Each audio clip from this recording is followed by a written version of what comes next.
What's up everyone, welcome to Workshop Rebuild. This is my channel where I take apart, clean and reassemble machines to make them fully functional again. In my previous episodes, I worked on a John Deere 317 which I completely restored. After that, I was browsing Facebook Marketplace and I stumbled upon this John Deere 300 right here.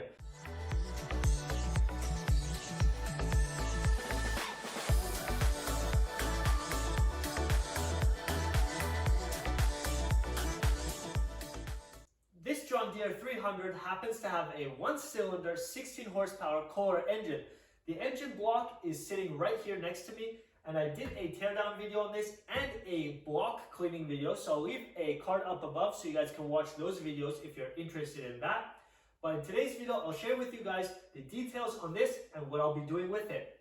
So the John Deere 300 that I have in front of me here is basically the same garden tractor as the John Deere 317. The fender, seat, dashboard, instrumental panel, hood, and the front tires and rear tires, everything is basically the same.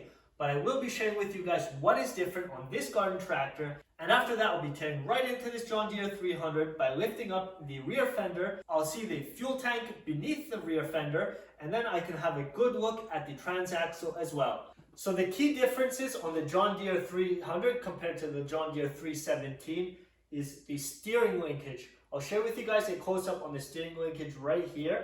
So I'm going to give you guys a better understanding of this steering on the John Deere 300 here by opening the hood. The John Deere 317 I have doesn't have these side panels over here for the engine, so I might have to find these in the near future, but I'll put this aside right now. And the steering on the John Deere 300 is a little bit different. We have the steering wheel and steering column right here. It follows down into the instrumental panel over here, and the steering shaft goes out to the drag link over here, and then there's another steering arm which goes into this block right here, and this separates the steering into two sides right here. So we have our tie rods which go to the left wheel and the right wheel over here, and this pivots this steering arm right here, and I'll share with you guys how that works. So when I move the steering wheel to the left, you'll see the drag link and the steering arm over here move forward, just like that.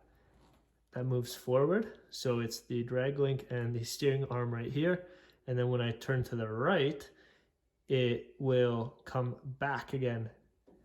So I'm steering to the right, and that steering arm is coming back. On the John Deere 317, the steering will follow from the steering column down, and it will follow underneath the rear fender, which is on the left side, and then it'll come forward to your front spindle on the front left wheel, and then there's only one tie rod from the left wheel all the way to the right wheel. I believe they did it this way on the John Deere 300 because the engine is a little bit different and the oil pan is a little bit deeper, so they needed more room right here. And the John Deere 317 is pushed a little bit more forward, I believe, and then you have one cylinder off to the left and to the right since it's a two-cylinder engine. Another major difference on the John Deere 300 compared to the John Deere 317 is the positioning of the engine brackets. These engine brackets are much deeper than the John Deere 317. As you can see, the engine bushings or the rubber mounts are right here and over here, and then the bracket follows down, and this is about 3 inches right here. So this follows down, and then the engine mounts onto those bottom bolts right there, or those bolt holes. So this is a really deep mounted engine because the stroke of a one-cylinder engine needs a certain height. So if the oil pan is sitting down here in this area right here, the crankshaft is sitting most likely in line with the drive shaft over here. So that's this height right here. And then from here up, we have our stroke. So it is a one-cylinder 16 horsepower Kohler, so the stroke is much larger to provide 16 horsepower in a one cylinder. And then our cylinder head will be sitting right here, and that will probably be flush with the front of the grill or the instrumental panel right here. So it is a very tall sitting engine in this John Deere 300. So I shared with you guys my new project, and I'm super stoked on this John Deere 300 here. I had a huge amount of experience on the John Deere 317, and I hope you guys learned something on the John Deere 317 series. I'll leave a link up above so you guys can watch that playlist if you guys are interested in it. And what I'll do right now is tear right into this rear end right here.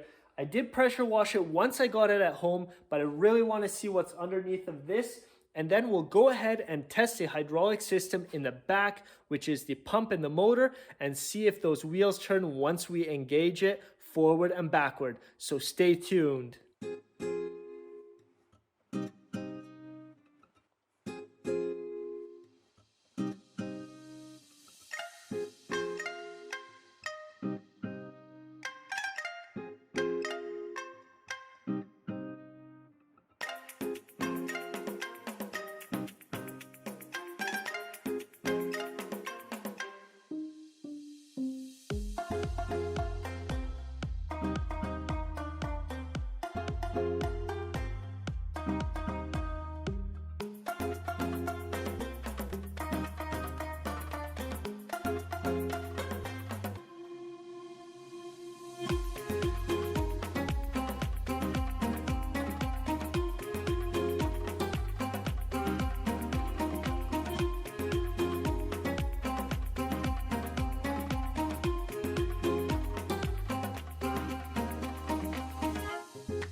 So I managed to take off the rear fender and the fuel tank. It does look like somebody was trying to fix up the fuel tank from underneath, right where the valve is. So I'm gonna have to have a look at that and make sure it seals properly. But for now, I'm gonna take off this cover right here, which covers the fan and the hydraulic motor. So I'm gonna take this off and see what lies beneath.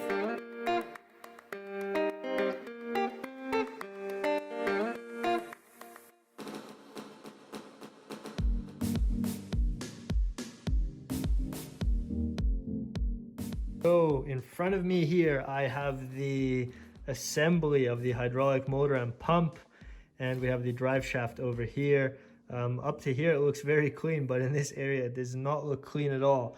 It is a little bit oily right here around this area, so that could be coming from these two valves, from the hoses. Maybe there's an O-ring that's leaking over here, who knows, but there is also quite a bit of grime. I don't even know what this is. Where this came from. It looks like fluff, maybe from springtime when the plants are blooming. And then out the back, it's also very oily, so it is possible that the seal in the rear of this motor is leaking, and possibly up front as well. After that, it's not oily at all. So from here down, it's not oily at all. Obviously, there's nothing that can leak, but we have an issue right here, so I'm gonna have to address that. I can have a look at the oil level. Doesn't look like there's any oil in there whatsoever right now, because the oil level should be in the middle. So we're gonna have to see how we're gonna do this. But what I want to do today is jack up the rear end right here, and on the drive shaft I'm gonna hook up the drill, and I'm gonna drive this hydraulic motor and pump and see if these wheels engage to drive forward and to drive in reverse. If it doesn't do that, if I put the drill up front on the drive shaft and I turn it and the hydraulic motor does not let the wheels turn, then we probably have an issue in the hydraulic motor or pump. But we'll have a look at that right now and we'll see what it does.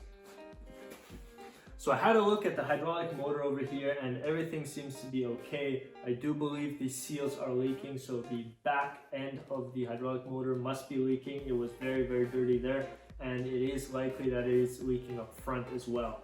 So now I'll be able to test the hydraulic motor to see if the wheels will spin. And for that, I'm gonna grab my drill. I hooked it up with a hex attachment up front. So I just clamped that in the chuck, and now I'm going to plug it in. So I got my drill right here ready, and this is a little bit easier if you have a PTO or the PTO pulley in the back for a rototiller. You can do the exact same method using the drive shaft up front.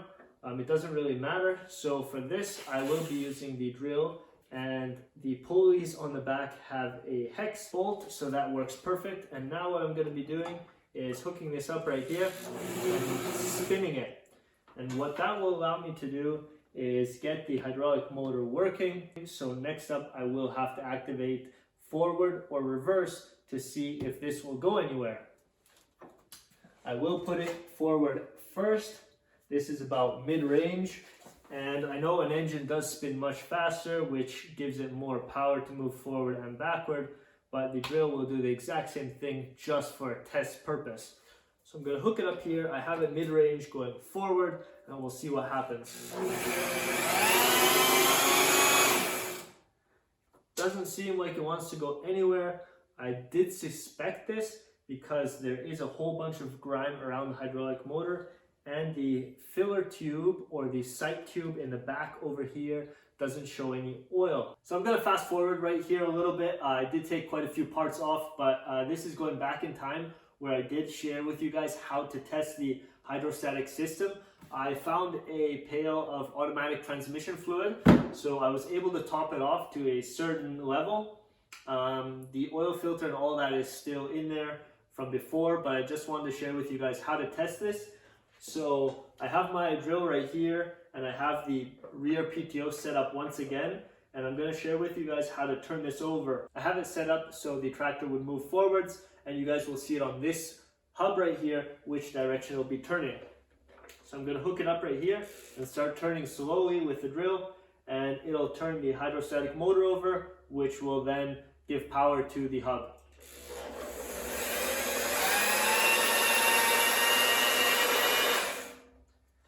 And just like that, you guys can test if your hydrostatic motor and pump are working the way it should. There may be an issue because this is only like a 1/4 horsepower drill. And if you guys would hook it up to a 16 horsepower engine, there is a big difference. So, but this is a very simple way just to test it. Very, very cruel.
So it's the next day and I'm back in the workshop and I'm working on the John Deere 300 once again. I took already a couple wires around the dash panel away. The dash panel itself is gone and now I'm just left with the instrumental panel. I had to take 4 bolts around the perimeter away and now this is loose and it can be lifted.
I managed to remove everything around the instrumental panel as well as the steering column, which was in this area right here. After that, I moved on back and removed the rear PTO. Next up, I'll be looking at the front axle. So what I'm going to be doing is jacking this front end up and I will remove the spindles, the front axle, and all the steering linkages that are in this area right here. Once that's done, I can move on to the back and remove the rear wheels and hopefully the hydraulic motor and pump with the rear differential. So let's dig into it.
So I just shared with you guys my new project and I'm already this deep into it. As you guys can see, I'm left with the frame, the transaxle, which is the hydraulic motor and the pump, and the rear differential.